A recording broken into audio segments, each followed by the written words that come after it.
Recently, there's been an increase in calls to use the Royal Navy to intercept small boats crossing the English Channel and to force them back to France. And these ideas, they keep resurfacing. Most recently, just yesterday. The proposal usually presented is presented as being self-evidently tough and therefore suggestive of it being effective. But it's not tough or effective. And it's not a question of political will or determination, which of course is required if we're ever going to stop the illegal immigration across the Channel. Nor is it primarily an issue of domestic law, which can always be changed if the government of the day wants to do so. The thing is that even if legal frameworks were altered, the operational, physical and diplomatic constraints remain absolutely decisive in this. The idea of using the Royal Navy to push back or to turn back the boats will not work. And I'm going to explain why. Firstly, the Royal Navy does not have spare capacity. Sadly, the Navy is already operating, it shouldn't be, but it is, under sustained strain. The surface fleet is small, high value, and task saturated. It's overworked and overstretched.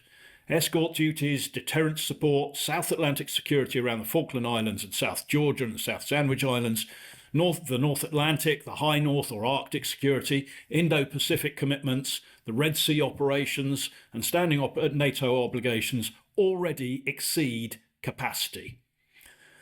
So add to that, then, the global military risks that are rising. And as they do so, these are increasing the pressures on the Royal Navy, not diminishing them. Assigning frontline warships to prolonged border policing duties in the Channel would either displace high priority or higher priority military tasks and leave, therefore, other critical defence needs vulnerable and exposed, or it would require assets that the Navy simply does not possess in sufficient numbers. Using the Royal Navy as a routine border force is not a question of tough determination or political will, but simply of force generation limits. In other words, what resources we've got. We have too few ships, and those that we do have are too militarily valuable and already too heavily committed. Secondly, an 8,000-ton warship like a Type 45 destroyer cannot push back a dinghy. The physical mismatch makes it an impossibility. Sink it, yes, but push it or turn it back to France, no. Modern naval surface combatants displace between 5 and 8,500 tons. Migrant boats in the Channel are light, badly constructed and overcrowded inflatable craft operating close or even beyond their limits of buoyancy. There is simply no safe method of operation in which a large service combatant warship can manoeuvre close enough to push or shepherd such a vessel without generating wake, suction or turbulence that risks capsizing it. Any deliberate attempt to force direction through proximity, so in other words, through the proximity of the warship to the dinghy, would carry a very high probability of loss of life. The margin for error in cold, busy, confined waters is minimal, and there is not a legal problem there. It is simply one of physics. Thirdly, boarding is not feasible on an inflatable craft in the circumstances we're talking about. The proposals we hear from various politicians often assumes that boarding the vessel is a solution. This demonstrates their lack of grasp when it comes to such operations in the context that we're talking about it in the Channel. The Australian model, which is forever being cited as an example demonstrating that this can be done, is fundamentally different. Australia faces seagoing migrant vessels of solid wooden or steel construction. They are capable of being boarded by trained teams, for example, Marines, who could take control of that vessel. Think of a seagoing trawler rather than an overcrowded inflatable dinghy. Channel crossings, on the other hand, unlike Australia, involve overloaded inflatable dinghies, as I say, which offer no stable platform on which you can land or board a boarding party, and from which they could exercise control, or from which they could move individuals without immediate risk of that vessel, that dinghy, collapsing. Putting armed personnel onto an already overladen inflatable dinghy would, in choppy seas, would increase, not decrease, the likelihood of fatalities. It would be intrinsically dangerous not only for the migrants, but also for the boarding party personnel alike. So this is not about training, it's not about resources, it's about this bit, it's about structural physical impossibility. Fourth, the whole thing would end up as a search and rescue operation rather than an enforcement one. Any naval vessel operating near small craft in distress is bound morally and practically to prioritise life saving over enforcement. So in practice, the presence of a warship would almost certainly result in rescue operations rather than returns. And also those returns wouldn't be returns, they'd be transfers back to the UK, as is already happening, rather than so-called pushback or turn back operations. The operational reality is that naval assets would become de facto search and rescue platforms, reinforcing the very outcome that the policy wants to prevent. In other words, it would encourage more movement, not less. And this is precisely what happened with the EU NAVFOR Med, the multinational maritime operation that was operating in the Mediterranean, which became known later on as Operation Sophia. I personally was involved in the high-level strategic discussions that led up to the decision to launch that operation. I also provided expert input into the operational planning. But at that time, I was warning them that what would happen. But the governments involved chose not to listen. And they chose not to listen because their respective populations were absolutely rightly and understandably demanding a tough response to the Mediterranean migrant flow. And so the politicians, the leaders, needed to look as though they were being tough and responding in a tough way. A naval operation obviously sounds tough, and it was something that national leaders could therefore present politically to their people, to their populations, to their countries as tough. It always sounds tough to say we're sending in the Navy. So that's what they did. In practice, I was proved correct. Operation Sophia failed in its mission to disrupt the flow. Indeed, simply due to its presence, it created and encouraged a situation in which there was no alternative but to pivot from enforcement to being a humanitarian search and rescue mission. And in doing that, it ended up not stopping the flow, but as I say, encouraging it. And it physically moved, around 33,000 migrants to Europe. So no amount of law changes will alter the fact that if your operational concept is flawed, it won't work.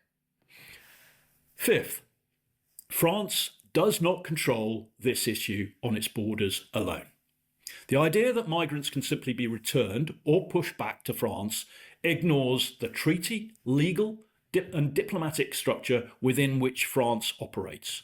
France's northern coast forms part of the external border of the European Union.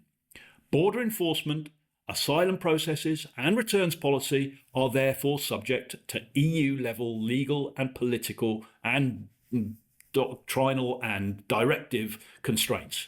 France is not free to do what it wants on its borders. That reality cannot be ignored if we're going to succeed.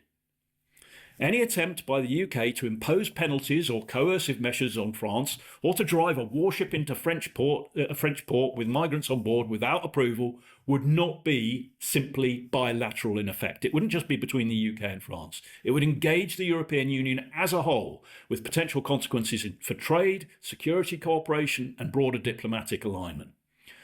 Now this, you may say it doesn't matter, but it does. It matters because the UK's wider strategic interest currently lies in security coordination and trade cooperation with Europe. And anyone who tells you otherwise is misleading you. Now, I do not argue for closer integration, but that reality is reality. So as the global order increasingly hardens into competing spheres of influence dominated by the United States, China, and Russia, this is something we can't ignore. Sixth, as that strategic context matters, the UK is not operating in a vacuum. At precisely the moment when continental European states, both inside and outside the European Union, are trying to figure the new global dynamic out and forge closer cooperation on security, defence, intelligence and resilience, and a unilateral naval confrontation with France over the Channel would weaken trust, reduce our leverage and distract from strategic military priorities, global priorities. Border control is a national responsibility, but how it is pursued affects wider national interests on a very broad range of areas.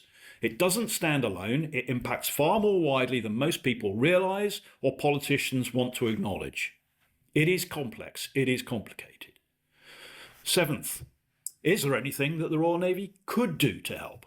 The answer is yes. None of what I have said, none of it, excludes a limited temporary role for the Royal Navy. Indeed, there may be circumstances in which naval assets can assist with planning, command and control, surveillance and intelligence integration, or even temporary operational coordination. But we have to realise that this can only be a supporting role for the reasons I've mentioned above. It doesn't amount to using the Navy to turn the boats back.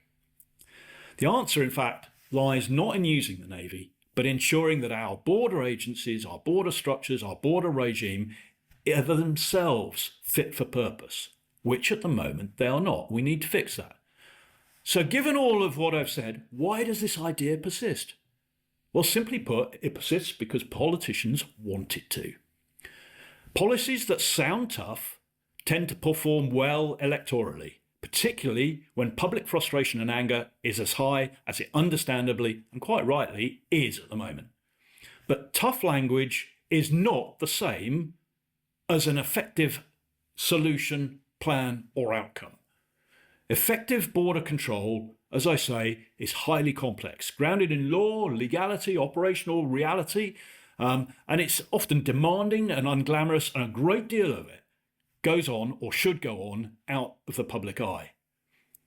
And the danger with all of this debate and all this populistic sort of rhetoric of the Navy is that unrealistic and populistic ideas, because they're popular, distract the conversation and lead it down an ever-descending spiral of tough talk between politicians who are trying to build your support out of your anger and your frustration. And all this does is smother debate, realistic debate about effective solutions, which may not sound so bullish or tough in sound bites and headlines, but which would work a great deal better and are far more realistic. Now, you're going to ask me anyway, which is reasonable, okay, Henry, so what do you propose? Well, I have, over the last, in fact, probably 8 to 10 years, repeatedly, persistently, consistently talked about this at length. If you look through my posts and Substack and YouTube articles, you will see that I've done that. I've also given you a hint just now as to what needs to be done. That said, I am going to update all of it, and I will make concrete proposals in the right place, at the right time, and in the right way, so stay tuned. But if I do it now, here, in this podcast, it'll take another 45 minutes or so. It'll be plagiarized or applied badly and or attacked by people who don't care about the detail, don't grasp the full issue, but do want to sound tough so that you think that they are tough and you support them. It's a form of manipulation, frankly. We need to be talking more sensibly. In the meantime, I suggest that what you do is you demand answers on all the points I've raised from any politician or commentator who tells you that we can stop the boats by sending the Navy in. And finally, just to conclude, using the Royal Navy, to sum up in a way, using the Royal Navy to force back or turn back boats to France simply is not about lack of political will or determination. Although that's part of the general political problem we've got in this country. The reality is forced generation limits, military resources, if you like. We don't have enough. It's also about physical reality, operational reality, the unavoidable diplomatic consequences, and indeed the very nature of migration flows internationally and organised crime. All of those things make the idea of deploying the Navy both impractical and ineffective. And these constraints don't just disappear because politicians talk tough. They are structural, they are real, they are operational. And I don't know of anyone more determined than me to stop illegal immigration.